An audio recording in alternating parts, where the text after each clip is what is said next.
عابد شاب دراصل یوں مشہور ہو گیا کہ آصف سادس نواب میر محبوب علی خان کے دور میں ایک یہودی مسٹر عابد نے یہاں ایک دکان کھولی تھی جس میں ضرورت کی ہر چیز مل جاتی تھی۔ یوں کہیے کہ وہ آج کا سپر مارکیٹ تھی۔ ندی پار کے یہ محلے نیا شہر کہلاتے تھے۔ اس کے قریب برطانوی ریزیڈنسی تھی اور اسی سے متصل ٹروپ بازار بھی، جو کثرت استعمال سے آج ترپ بازار کہلاتا ہے۔ ریاست حیدرآباد میں باقاعدہ نصابی تعلیم کا آغاز آصف سادسی کے دور میں ہوا۔ جدید طرز تعلیم سے آراستہ بیشتر سکول اسی علاقے میں تھے۔ سینٹ جارج گرامر سکول، آل سینٹس مدرسہ عالیہ، نظام کالج لڑکیوں کے لیے، محبوبیہ ہائی اسکول اور سینٹ اینس بھی اسی علاقے میں تھے۔ محبوبیہ اسکول سے متصل اسٹیشنری اسٹور ہوا کرتا تھا، جہاں طلباء کے لیے تمام درکار سامان مل جایا کرتا تھا۔ صبح اسکول کھلنے سے پہلے اور شام اسکول ختم ہونے کے بعد عسکری کی دکان پر لڑکے لڑکیوں کا ہجوم ہو جایا کرتا تھا۔ یوں عابد شاپ پر دکانیں اور بھی تھیں، لیکن جب مسیں بھیگنے لگیں تو آنکھوں میں چراغ کی لو جگمگا اٹھتی ہے۔ جھٹپٹ ایک ہی عمر ضرورت پہ ضرورت بھی دکان پر ہجوم ہو جاتا، کچھ نہ کچھ خریدنے کے بہانے۔ 14-15 برس میں خوابوں کی تشکیل تو شاید نہیں ہو پاتی ہو، لیکن پرچھائیاں ضرور دکھائی دیتی ہیں۔ میری عمر 14 برس تھی۔ دوات قلم کا دور گزر چکا تھا۔ فاؤنٹین پین کا رواج ہو چلا تھا۔ بال پین ابھی شاید وجود میں نہیں آیا تھا۔ بازار میں ہر قسم کے قلم تھے، سستے بھی اور مہنگے بھی۔ ماؤنٹ بلینک تو پہلی جنگ عظیم سے پہلے بازار میں تھا۔ شیفر بھی دوسری جنگ عظیم کے آس پاس وجود میں آ چکا تھا، لیکن یہ صرف صاحبان ثروت کی شیروانیوں کی زینت تھی۔ میں 9ویں جماعت میں تھا اور میرے پاس اشوک پین تھا، 8 آنے کا۔ میرے ایک ہم جماعت کے پاس چیمپئن قلم تھا۔ اسے کاپی میں لکھتا دیکھ کر مجھے یہ خیال آتا کہ کہیں یہ قلم خیال کے ساتھ خود بخود تو نہیں چلتا۔ سبک رو، خوش رنگ، خوش جمال و خوش خرام۔ سطروں کے درمیان لفظ یوں ابھرتے تھے کہ موتی کی لڑیاں جڑی ہوں یا نیلوفر کا گجرا گدا ہو۔ میں نے اس سے پوچھا، کتنے کا ہے یہ قلم؟ اس نے بڑے تفاخر سے کہا، 5 روپے کا۔ میرے بابا نے دلوایا ہے۔ وہ کہتے ہیں اچھا قلم خوش خطی کا ضامن ہے۔ میں سوچتا رہ گیا، خط کا تعلق ہاتھ سے ہوتا ہے یا قلم سے؟ کتنا نفیس لکھتا ہے یہ قلم۔ اردو کے نین نقش تو ہیں ہی، انگریزی کی قامت موضوع بھی تیدنی ہے۔ لڑکپن تھا، نازک تشبیہات میں ابھی ذہن میں جگہ نہیں پائی تھی۔ قلم میری آنکھوں میں بس گیا، مگر 5 روپے۔ سوچا ابو سے کہہ دوں گا۔ شام کو ابو گھر آئے، مسکرا کر سر پر ہاتھ پھیرا۔ سوچا کہہ دوں، کہہ نہ سکا۔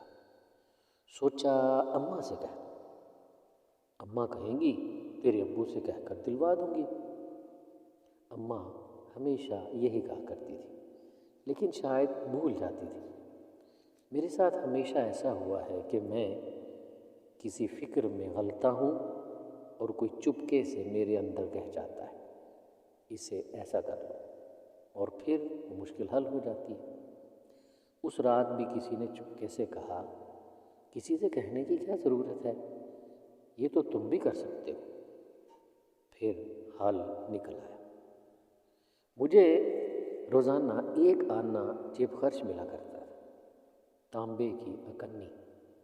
میں نے سوچا 1 روپیہ 16 آنے۔